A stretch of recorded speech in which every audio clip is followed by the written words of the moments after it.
ಈಗ ಒಂದು breaking news ಇದೆ. ಹಾವೇರಿಯಲ್ಲಿ ಟ್ರಾಫಿಕ್ ಪೊಲೀಸರಿಂದ ದರ್ಪ ಮೆರೆಯಲಾಗಿದೆ. ಬೈಕ್ ಸವಾರರ ಮೇಲೆ ಹಲ್ಲೆಯನ್ನ ಮಾಡಿದ್ದಾರೆ ಟ್ರಾಫಿಕ್ ಪೊಲೀಸರು. ಹಾವೇರಿ ನಗರದ ಜಿಎಚ್ ಕಾಲೇಜ್ ಬಳಿ ನಡೆದಿರುವಂತಹ ಘಟನೆ ಇದು. ದಾಖಲಾತಿ ಪರಿಶೀಲನೆ ವೇಳೆ ಸವಾರರ ಮೇಲೆ ಹಲ್ಲೆಯನ್ನ ನಡೆಸಿದಾರಂತೆ. ಬೈಕ್ ಸವಾರರ ಮೇಲೆ ಹಲ್ಲೆ ಮಾಡಿರೋದು ಇಬ್ಬರು ಪೊಲೀಸರು. ಎಂಎಸ್ ಹತ್ತಿ ಹಾಗೆ ಸಿಎಂ ಕರ್ಜಗಿ ಅನ್ನೋರಿಂದ ಹಲ್ಲೆ ನಡೆದಿದೆ ಅನ್ನುವಂತ ಆರೋಪ. ಸಾಮಾಜಿಕ ಜಾಲತಾಣದಲ್ಲಿ ಪೊಲೀಸರ ದೌರ್ಜನ್ಯದ ವಿಡಿಯೋ ಕೂಡ ವೈರಲ್ ಆಗ್ತಾ ಇದೆ.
ಇನ್ನು ಈ ಘಟನೆ ಬಗ್ಗೆ ಮತ್ತಷ್ಟು ಮಾಹಿತಿ ನೀಡ್ತಾರೆ ನಮ್ಮ ಪ್ರತಿನಿಧಿ ರಾಜು.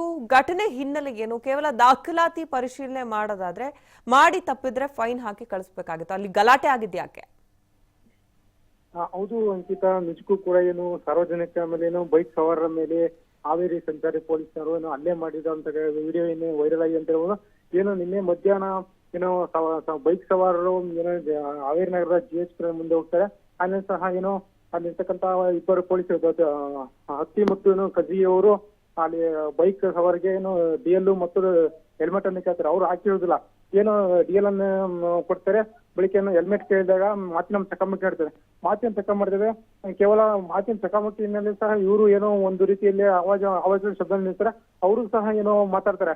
ನೀವು ಹಿಂಗೆಲ್ಲ ಮಾತಾಡಬಾರ್ದು ಅಂತಂದು ಹೇಳ್ತಾರೆ. ಅದಕ್ಕೆ ಏನು ರಿಯಾಕ್ಷನ್ ಕೊಟ್ಟಂತಹ ಏನು ಬೈಕ್ ಸವಾರು ಏನು ಏಕೈಕಲ್ಲಿರ್ತಕ್ಕಂಥ ಇಬ್ಬರು ಪೊಲೀಸರು ಸಹ ಹಲ್ಲೆ ಮಾಡ್ತಾರೆ. ಹಲ್ಲೆ ಮಾಡಿರ್ತಕ್ಕಂಥ ಅಲ್ಲಿರ್ತಕ್ಕಂಥ ಏನು ಯಾವುದೇ ರೀತಿಯಕ್ಕಂಥ PSI ಸಹ ಯಾವುದೇ ಇರ್ತಕ್ಕಂಥ ಒಂದು ಕೇಸನ್ನು ಅರಿಯುವಂತಿಲ್ಲ. ಆದ್ರೆ ಸಹ ಏನೋ ಇಲ್ಲಿ ಪೊಲೀಸರೇ ಏನು PSI ಇಲ್ದಲೇನೋ ಹೆಲ್ಮೆಟ್ ಪರಿಶೀಲನೆ ನಡೆಸೋದು ಒಂದು ಅಪರಾಧ, ಕಾನೂನು ಅಪರಾಧ ಅಂತ ಹೇಳ್ಬೋದು. ಯಾಕಂದ್ರೆ ಅಲ್ಲಿ ಸಾರ್ವಜನಿಕರು ಏಕೈಕ ಅಲ್ಲಿರ್ತಕ್ಕಂಥ. ಓಕೆ, ಧನ್ಯವಾದ ರಾಜು ತಮ್ಮೆಲ್ಲ ಮಾಹಿತಿ.